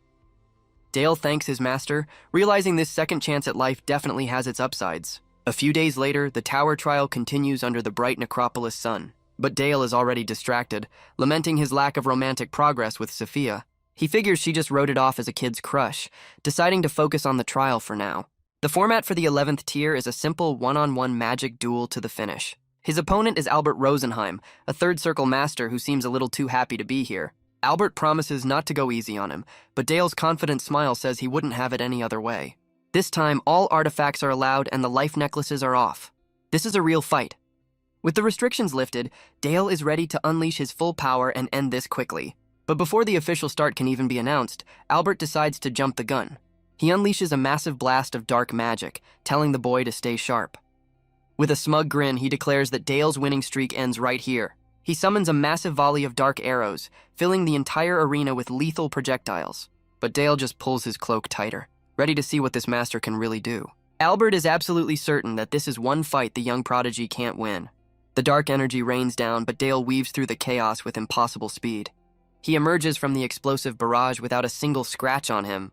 Dale calls him out, noting that attacking before the start is a clear violation of the rules. But he realizes the judges are letting it slide, curious to see how strong he really is. Dale finds this kind of flashy, wide-area magic incredibly annoying. With a smug grin, Albert decides to show the boy what a real necromancer can do. He commands his creations to rise, calling for their eternal obedience. Dale can only cringe, finding the overly dramatic spell chant deeply embarrassing. But even he has to admit, this guy is a cut above the average rookie. He continues to dodge, weaving through the undead's powerful but clumsy strikes. Albert taunts him, frustrated that the boy is only evading his attacks. The undead minions press their assault, swinging their weapons with mindless fury. Their glowing eyes are locked onto their target, driven by their master's will. Soon Dale finds himself completely surrounded by the relentless undead horde. With a bored smirk, Dale asks if his opponent has anything else to show. He then unleashes a spell of his own, a powerful death explosion. The dark energy rips through the arena, engulfing the undead in a violent blast. But Albert is still certain of his victory, declaring himself the winner of the match. His confidence shatters as his eyes widen in sudden dawning horror. He looks around the empty arena, frantically asking where Dale has gone. He even accuses the boy of cheating. Guess someone's a sore loser. As he searches, a dark shadow begins to creep up from the ground before him. Dale appears behind him, calmly noting that his opponent seems a little flustered. He praises the sneak attack before revealing a new power, Wraith Transformation. Albert insists that Dale's power is nowhere near enough to defeat him. But his own magic seems to have a mind of its own, screaming its insatiable hunger. Dale just smiles, completely unfazed by the desperate display. He then unleashes his own hungry pet, telling the living shadow not to overeat. The crowd can only watch in absolute terror as the true battle begins. Albert is instantly overwhelmed as the dark tendrils lash out to consume him. Dale casually notes that his cloak got a little too excited by the prospect of a meal. The arrogant mage can only beg for his life as the darkness closes in. With a single command, Dale calls off his attack, his point more than proven. The match is over, and Dale is declared the winner without breaking a sweat. With a confident smile, Dale asks the remaining mages who's ready for round 2. His opponents can only stare back in terror, their will to fight completely shattered. One of them immediately surrenders, admitting he'd much rather just live. And so, from that point on, most of Dale's matches ended in default victories. He continued to climb the tower, crushing every guardian in his path. But by the time he reached the 20th tier, a worthy opponent finally appeared. He now stands before the legendary Headless Knight, a truly fearsome guardian. The crowd whispers that this creature was made by an elder, an opponent unlike any other. They believe this is the end of the line for Dale, but his smile says otherwise. He gathers his mana, ready to prove that expected is not in his vocabulary. But as the battle begins, a pair of glowing eyes pierces the darkness. A wave of pure, absolute authority washes over the entire arena. The other mages can only watch in confusion, unable to comprehend this power. But their confusion turns to shock as the Headless Knight dismounts. The fearsome guardian kneels before Dale, offering its complete submission. Dale's eyes are cold, his will now completely dominating the guardians. He's not just fighting a monster, he's rewriting its very existence. With his control absolute, he gives the creature one final chilling command. The knight obeys without question, its own blade ending its duty. Dale finds its loyalty fascinating, a power that overrides its own purpose. Dale's eyes narrow, a cold calculation behind his gaze. He admits to himself that maybe, just maybe, he went a little overboard. After all, making a guardian betray its own creator is proof he's already on an elder's level. With his point more than proven, he decides it's time to head back. The other mages can only watch in confusion as he walks away from the trial. But Dale knows there are certain lines that even he shouldn't cross just yet. Beyond this tier lies a realm of true unknowns, and so his trial comes to an end. With his victory, the entire tower trial event is officially concluded. The Tower Master arrives and the mages stand in unison like a military parade. Nobles and elders alike pay their respects to the Duke and his prodigal son. Thanks to Dale's overwhelming performance, his reputation has begun to spread. The Northern Territories are now starting to unite under the banner of House Saxon. Inspired by their young master, the Black Cavalry fights with renewed ferocity. Their loyalty to Dale has become an unstoppable force on the battlefield. They now charge into battle with his name on their lips, a new symbol of hope. And upon his return, Dale is given his first official command. He's now in charge of the Orheart Extermination Squad. You know, a normal summer job for a 10-year-old. While it's a daunting task for a child, no one dares to question his competence. As the rightful heir, He has begun his mission to unite the entire North, but his growing influence has not gone unnoticed by the powers in the capital. Back in the Duke's study, a knight reports their latest victory, 145 orcs slain. But the Duke's only concern is for his men, and Dale reports near 0 casualties. His father asks if he used magic to protect them, but Dale firmly denies it. He explains the victory was won by the skill of their knights, earning a proud smile from the Duke. Dale accepts his father's praise, his mission a complete and undeniable success. Helmet laughs, impressed by how quickly the young master has learned to command. Dale credits the Swordmaster's teachings in strategy, tactics, and swordsmanship. Helmet predicts that at this rate, Dale will be leading full-scale wars in no time. Normal career goals for a 10-year-old. And his training never stops, as he's seen locked in a fierce duel with Charlotte. She meets his powerful downward strike with a block, their blades clashing with incredible force. Dale's movements are a blur as he dodges and weaves through her attacks. But one of her strikes catches him completely off guard. Charlotte notes that he's improved, a rare compliment from the young knight. But she admits she still can't compare to his level of skill. She lists his achievements, from becoming a third circle mage to clearing the tower. She complains about how everyone fawns over him, and Dale can only offer an awkward smile. He tries to reassure her, telling her not to worry about it. With a confident smile, he promises that she'll get stronger too. The praise leaves her flustered, a rare crack in her stoic facade. She demands he stop treating her like a child, but Dale just states the obvious. Kids these days. Dale points back, reminding her that she's a child too. He then puffs out his chest, insisting he's already an adult. Sure you are, buddy. Later, back inside the ducal estate, Helmet calls for his young student. It's time for another lesson, but this one is in the art of war. Today's topic is a classic military strategy, the hammer and anvil. Using a detailed map, Helmet lays out the fundamentals of the tactic. The cavalry acts as the hammer, smashing the enemy from the flanks. Meanwhile, the infantry holds the line, becoming the unyielding anvil. Dale realizes this strategy is only possible because of their elite black cavalry. But with the lesson concluded, Helmet seems to have something else on his mind. Helmet asks Dale about Charlotte's training progress. He admits that while she's no Dale, her growth has been truly remarkable. Soon, she'll be ready to officially inherit House Saxon's unique aura techniques. But Dale already sees a potential problem, her compatibility with their fighting style. The narration explains that mages refine mana, while knights cultivate it into aura. Mages build their power through structured magic towers, while knights pass down their legacy through orders and sword techniques. Dale just smirks, ready for the territorial wars this new stage will bring. Guest chess club is cancelled. The scene shifts, showing Charlotte unleashing a furious battle cry in a duel. She clashes with Dale, their blades meeting with incredible speed and power. Her blade glows with a fierce green aura as she unleashes a powerful thrust. The attack is a blur of motion, the tip of her rapier aimed right at Dale's throat. The narration explains that the Black Cavalry style is like a charging war chariot. The Knights of House Saxon specialize in overwhelming their enemies with raw, crushing power. But Charlotte's technique is the exact opposite, focusing on speed and fluid motion.